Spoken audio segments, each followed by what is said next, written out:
We millennials, we're stressed out. There's many different reasons why we're stressed, and that's completely valid. And I want to talk about the importance of self-care because you have been dealing with ongoing stress.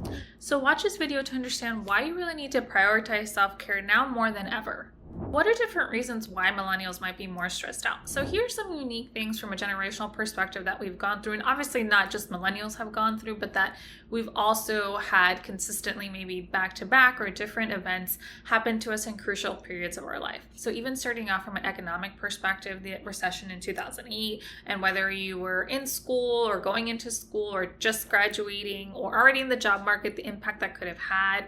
Trickle down effect also of student debt, right? Student loans, how expensive education was and is still nowadays.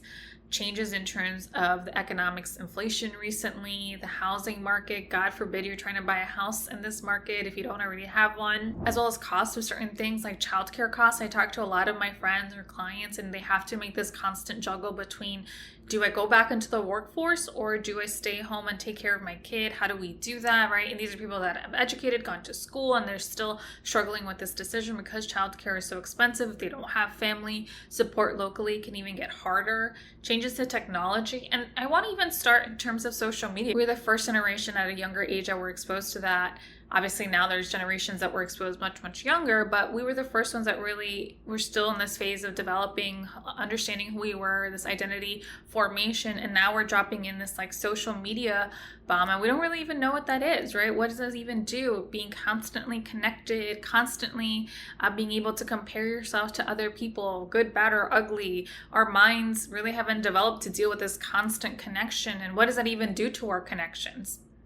As well as technology in terms of being more hyper connected at all times. I really even think about the difference between pre and post pandemic, right? Of course, pre-pandemic, a lot of us did have our work stuff or school stuff on our phones and we were connected. Most of our jobs went fully remote. And so kind of that blending of that work life that really seemed to not have a clear boundary of when I leave work, now I'm home. Now it's like, well, I can just log in really quickly and check something in my work computer, or I can just really, I have another ping. I can just really respond really quickly, right? Those boundaries get really harder to maintain. And of course, just kind of all the changes to the political and social landscape in terms of all these different movements that have happened in the last couple of years. And even if they've been positive movements, it's still kind of the impact in terms of stress collectively on a generation. The other thing can be really the impact of the climate on our anxiety and being much more heightened awareness of making choices that could benefit our society as a whole, and just having that awareness, which is something new that maybe,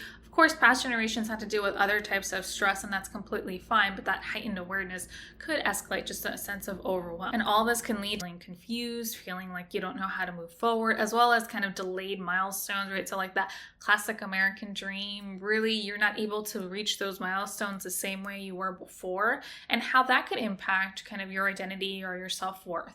So these could all be things that as a millennial you've been dealing with. And of course, like I said, not just a millennial, these are things that you also have been dealing with kind of during these formative years in your life, or during a period where opportunities might be different in terms of like being in a stage where you're a new parent or newly married or things like that. The other thing to really think about, it's not just from a kind of general perspective, then you think individually. Of course, the human here who's watching this video, all the stressors that you've gone through, right? All of that adds on to, additionally, from a macro level, everything that we've been going through. Now, one thing to point out, I'm going to talk about why self-care is so important, but I want to put just a side note that self-care isn't like a panacea for everything. It's not like it's going to take care, especially of a lot of systemic issues, or especially if you're in a toxic environment, whatever that means, or whatever environment you're talking to, it's not going to get rid of some of these systemic issues.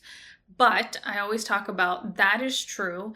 And self-care is something that you do have much more control over from an individual perspective, right? How do you continue to thrive or energize yourself while dealing with all these challenges that you've gone through, either generationally or individually? And if you also want to help or contribute in making changes, systemic changes, you're going to need to prioritize making sure that you have the stamina to continue. So I want to kind of juxtapose those two things. So why do you need to prioritize self-care? Because at the end of the day, it's not perfect, but research has shown that when we neglect our self-care, we're at a higher risk for burnout, chronic stress, impacts to our well-being, physical and mental. Prolonged stress can have a negative impact on not only your mental health, but your physical well-being. Studies have shown prolonged stress can have a negative impact in terms of hypertension, heart disease, a weakened immune system, to name a few.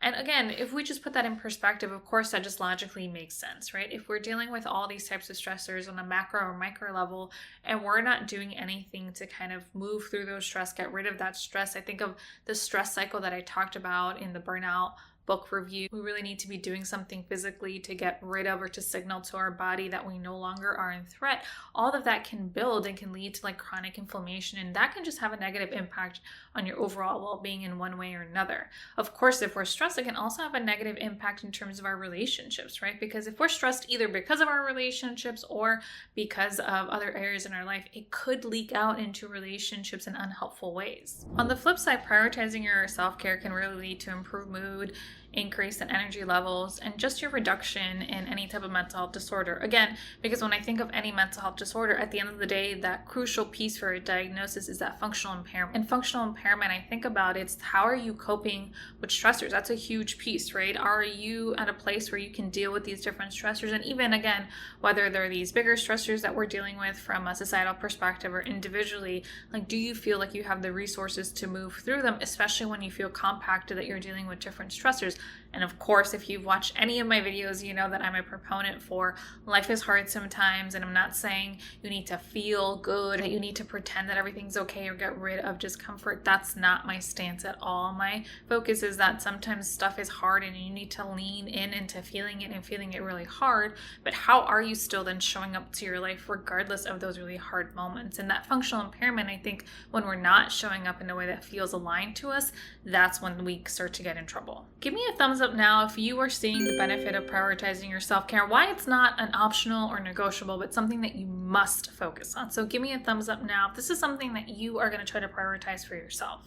Hopefully you're starting to get a sense of why we are all so stressed out, but I don't want you to feel like bad or dismayed, because the focus of this series is really to still give you tools and ways that you can still prioritize your self-care in a way that feels workable to you.